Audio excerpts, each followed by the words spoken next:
Good morning. So instead of singing a song this morning, I'm going to make a post about how I've been feeling uh, the last several months. I guess almost the last year, last 11 months. And I don't know who is actually going to watch this video. I know I have my videos public, but anyway, even if nobody did watch it, I just really want to make it, and I might want to go back and watch it one day. And my hair's still wet, so it's okay. I just figure this is me anyway. But so I'm sitting here writing. I do a lot of journaling. I write letters to God. I just write down emotions that I'm feeling. I've written letters to Daniel, my son, that passed away December 15th, 2023. Um, it's really what this video is about. I want to read what I had started, and my pen started acting up, so I thought, well, I ain't going to worry about getting another pen. I'll just make a video. So it starts out saying the last 11 months have been the hardest of my life. I lost my 24-year-old son, Daniel. I've had so many mixed emotions. I've had excruciating pain, and it's pain that goes beyond depression. Um, it's actual pain that I feel in my bones. I feel it in my stomach. I feel it, I just feel it physically. It drains me. And it's more than normal grief. Of course, it still hasn't been completely a year. Today's November 15th, 2023. So, exactly 11 months. Next month will be the whole year. It's already getting to me. Not that, it's been getting to me the whole year, or this whole. I'm just not looking forward to it. A lot of people, holidays bother them anyway, but just the thought of knowing how I found my son, and like I said, I don't know who's going to see this, but I would really like if people did hear about my story, watch this, and my story's not finished yet. I know this. A lot of emotion that I've had is a lot of not just sadness, not just crying. I've had a lot of anger inside of me. Anger because he's not here. Anger at God, wondering why he took him away. Daniel had a whole lot of medical issues, from seizures to, mental issues, and a lot of that had to do with the medication that they kept putting him on. They was just like, instead of getting down to the root of the problem, they would just add this, add that, and I don't know how many times I told doctors that you need to get to the root of the problem. Just adding medication doesn't work. I have no problem about taking medication. I take some medication myself. I have had other health problems like blood pressure, thyroid in the past. I have depression. I have PTSD. I'm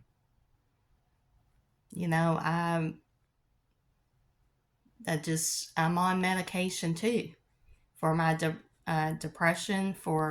I'm on a mood stabilizer to help me So the doctor diagnosed me years ago, back in 2008, with bipolar.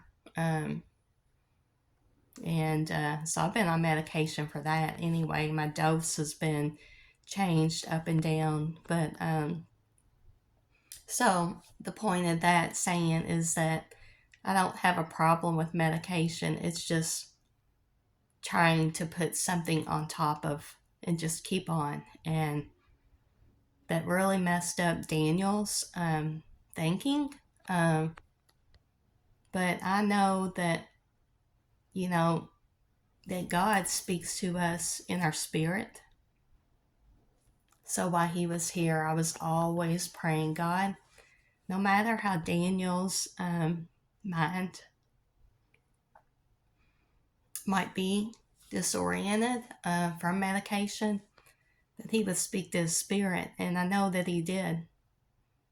Daniel loved Jesus with all his heart. He did so many preaching videos when he was on Facebook. He would go around. He wanted to street preach. And he talked about Jesus to everybody. So I know, I do have no doubt that he's with Jesus, that he's at peace.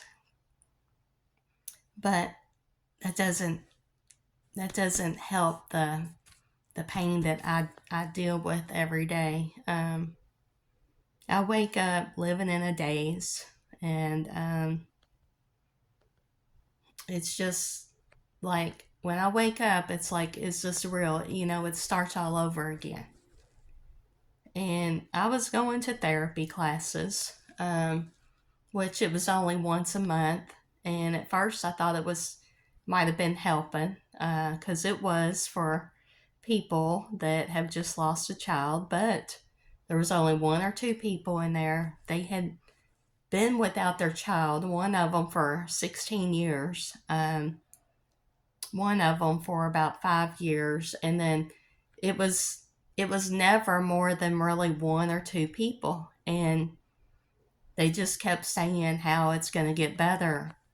And, you know, that's not something that you tell someone. I mean, you don't know how, you know, they're going to deal with it. And time doesn't heal all wounds. Okay? It doesn't. That's a lie. What it is, what I think happens is that over time, and I'm not talking about 11 months like it's been, because it's still fresh. What I'm talking about is later on. And it doesn't mean a year, it doesn't even mean 2 years. You learn to deal with it. I mean, it doesn't get better. The pain never gets better. It doesn't. The sharp pain that feels like a dagger that's stuck in my heart, that's never going to go away. I also don't like the fact that some people say, well, give it to Jesus, and, you know, and I'm a Christian, but to keep telling me to give it to Jesus, I give it to Jesus. I cry out to Jesus every day, every day.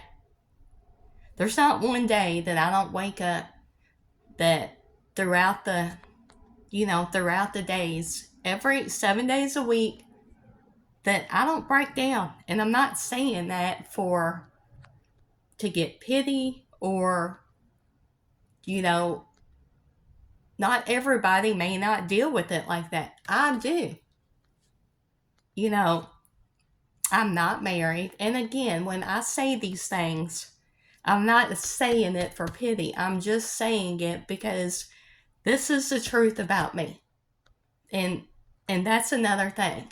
The people that was in that class, and even when I was in this grief share class, that I tried, and every class and every therapist which was 2 different therapists, And actually, they didn't even really specialize in grief. It was just, I was at, well, the guy that was doing the grief class, I don't understand why he would even have did it. He hadn't lost a child either. But every one of them kept on telling me that they don't think I had PTSD or that I have it. They didn't find their child laying in a bed, discolored, with his head in a pillow. And when I moved the pillow, and he had blood all in his face.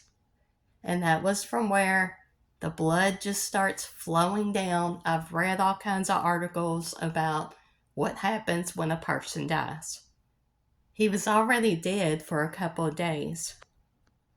And then when I found him, and I've got a lot of anger in me because of the fact that the manager at this apartment, she did inspections. They do inspections over here every 3 months, or here lately it's been like every 2 months or something. Anyway, she said that she saw him the day before laying the way that he was when we went in there the next day.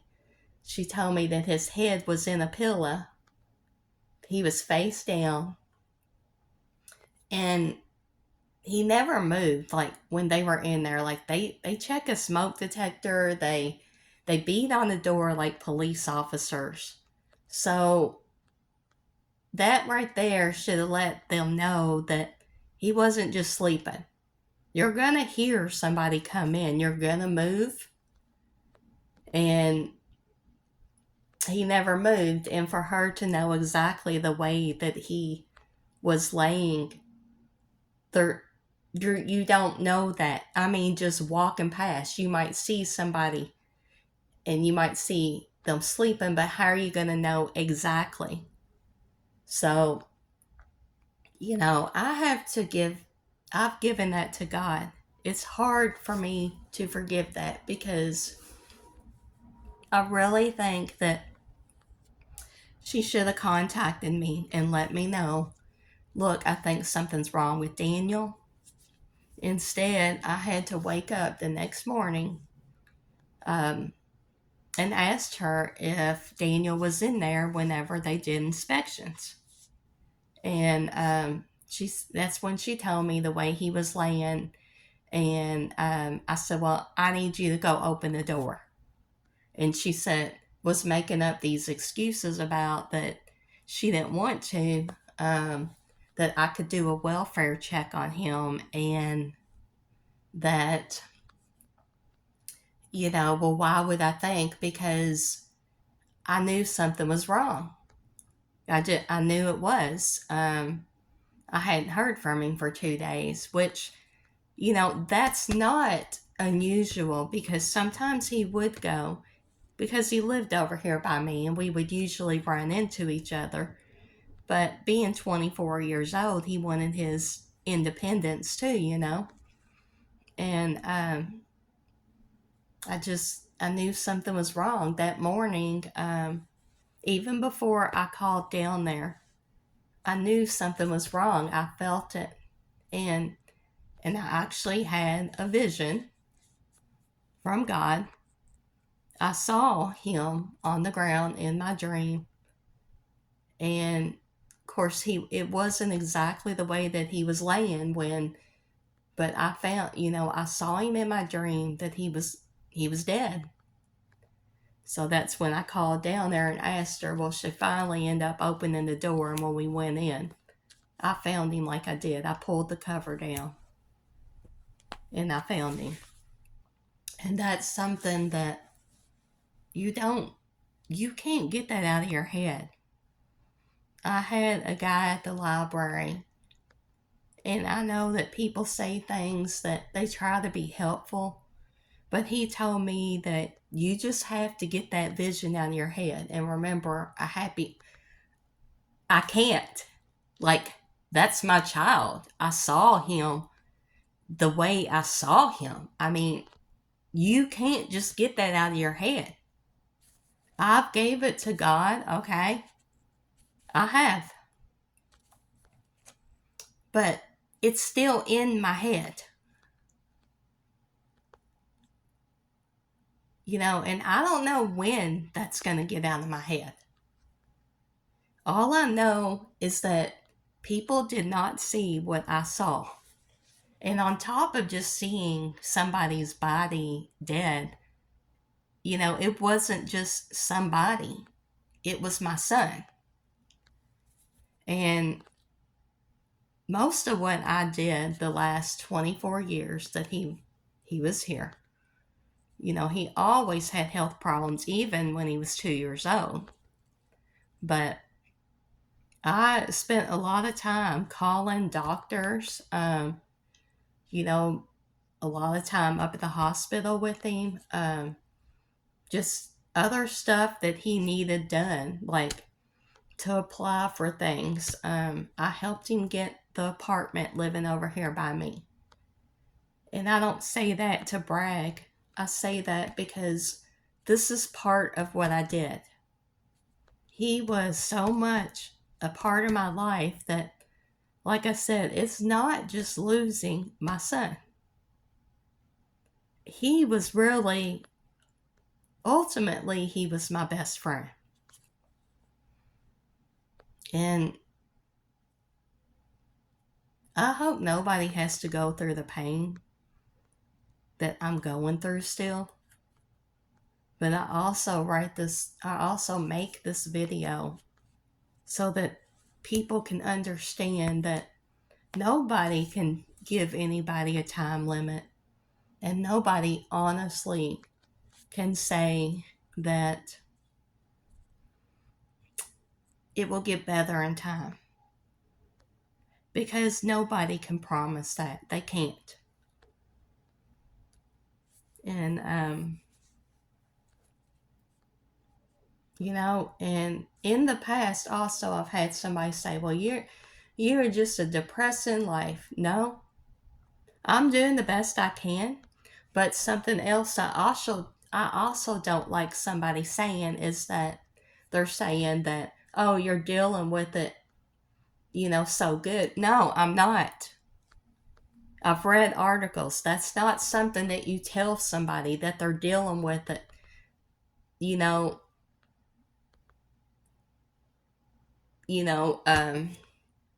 that you see them the way that you see them living. That, oh, it's not that anybody or that I'm doing good dealing with it. It's what it is this is how I have to deal with it.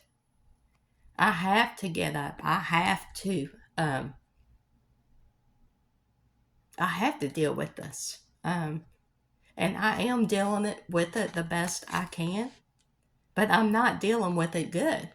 And that might sound weird to anybody that's watching this video, that you're wondering, well, why would she not want somebody to say that? It's because it's true. I'm not dealing with it good. And it takes everything that I've got in me. I don't have much energy anymore. It takes all the energy I have. And I call on Jesus every day. Sometimes 5, 6 times or more a day, that I can't deal with this, God. I cannot go without talking to Daniel every day the rest of my life. I'm a single mother. I don't have a husband. I don't even really have anybody except for I have one friend that will let me talk to her every day. And I call her a lot, not just one time. Times I'm calling 7, 8 times, and you know what? And she still doesn't care. I mean, she'll let me cry and scream, and because I've got to get it out. And I'm looking for friends that have lost children, because over the last 11 months, I didn't just lose my son. I lost people that I thought were my true friends. And I understand that people don't know what to say, but this is what I got to say to anybody watching this.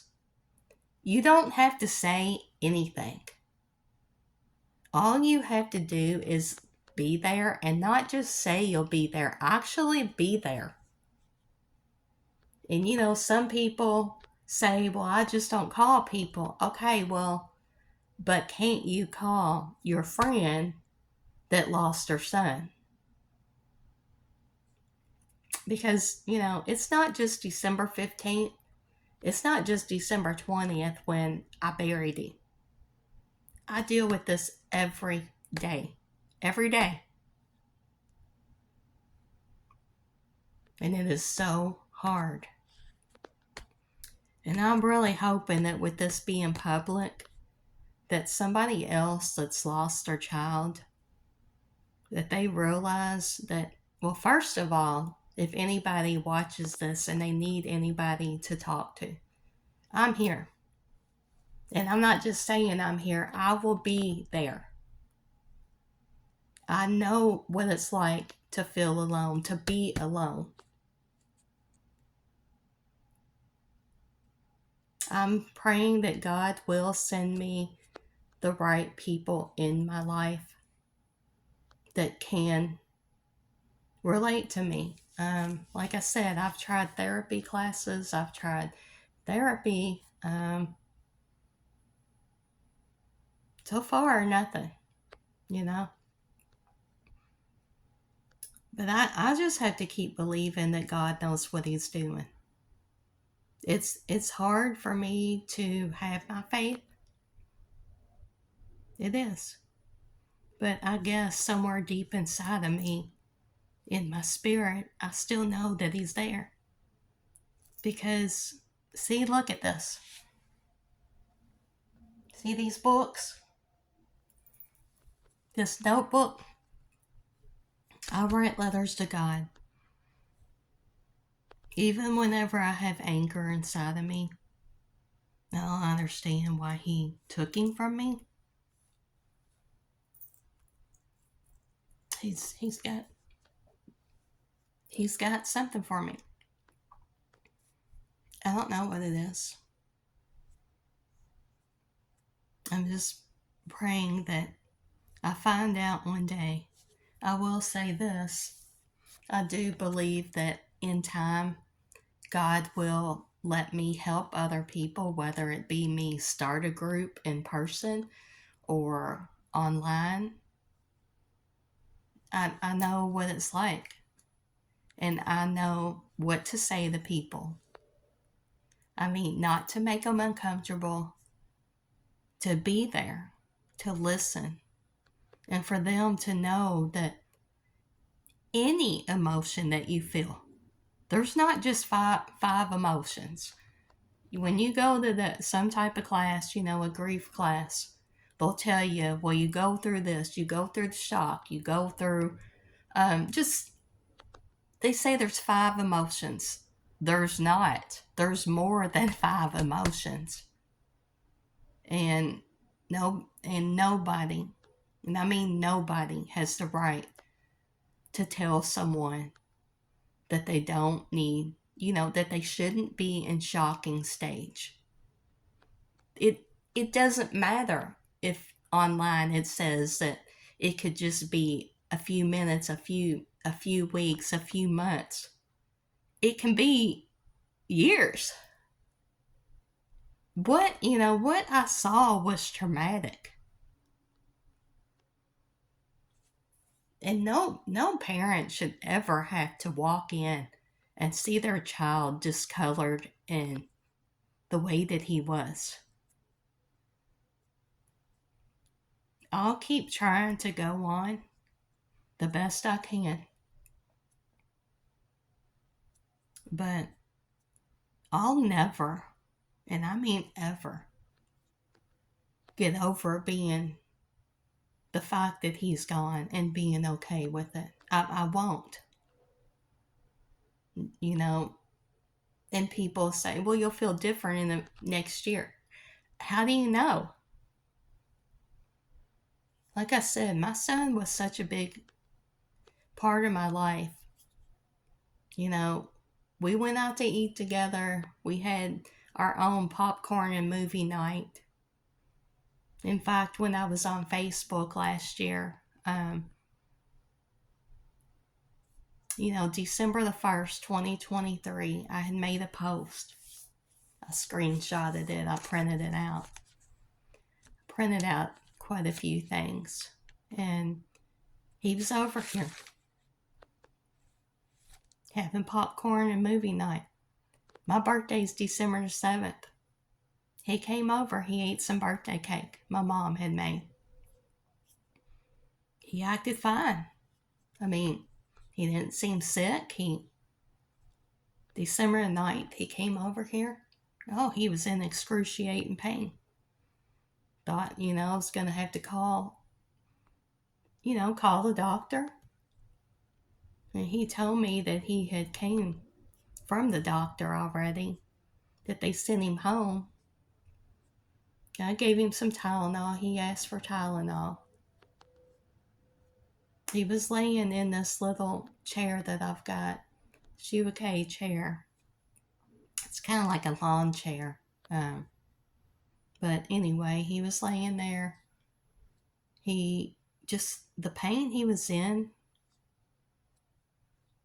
and he was dozing off, sleeping.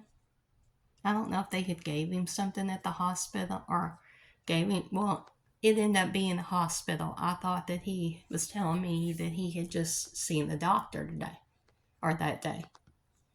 Well, it ended up being a hospital, and when I got a report back or the explanation of benefits that they send people, it said that they had let him go, and the diagnosis on there was chest pains.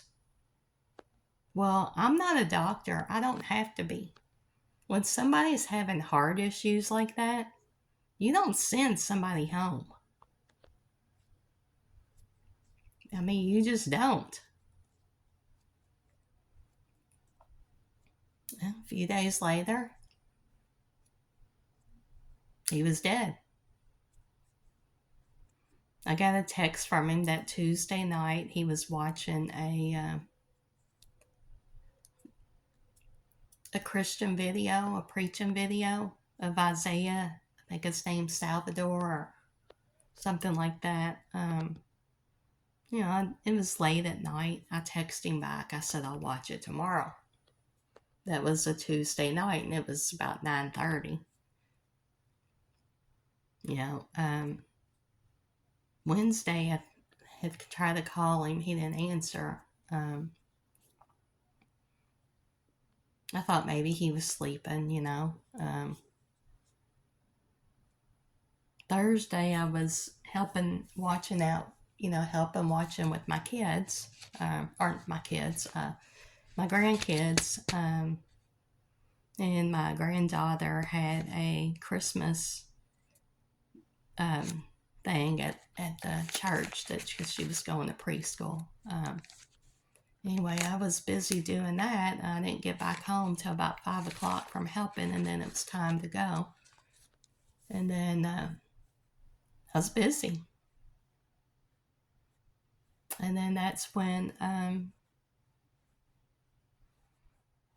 Friday morning, I woke up and had that vision of him just walking down there taking some avocados because he loved them. And it's hard to talk about, but I just want to get this video out.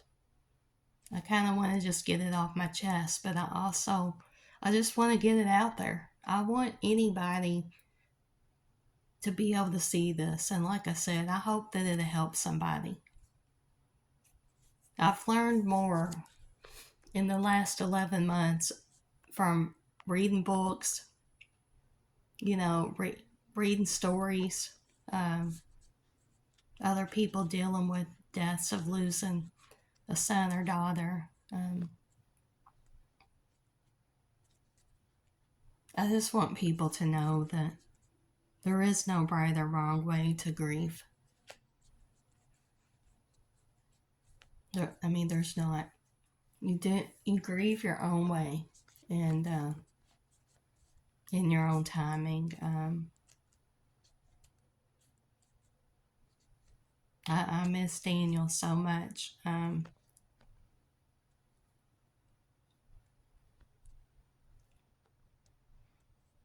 I still wonder every day how I get up and I'm like, first of all, I wonder if it's real. Or, am I still dreaming? And then I'm like, I can't do it. I can't go on every day not being able to talk to him. I can't.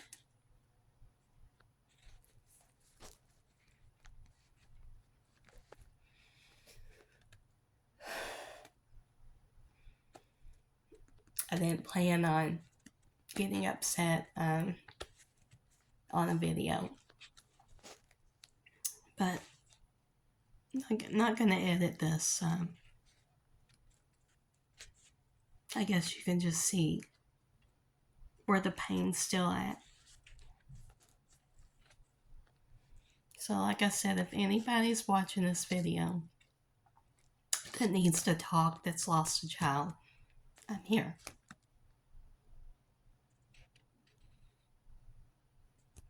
I want to help people that have lost children, even in the midst of my pain. Anyway, I'm going to go ahead and close this. I'm going to spend some time with Jesus. I'm going to read, and then I'm going to try to go on about my day, do delivery. So I'm going to try to do that. Anyway, y'all have a great day, whoever watches this. Bye.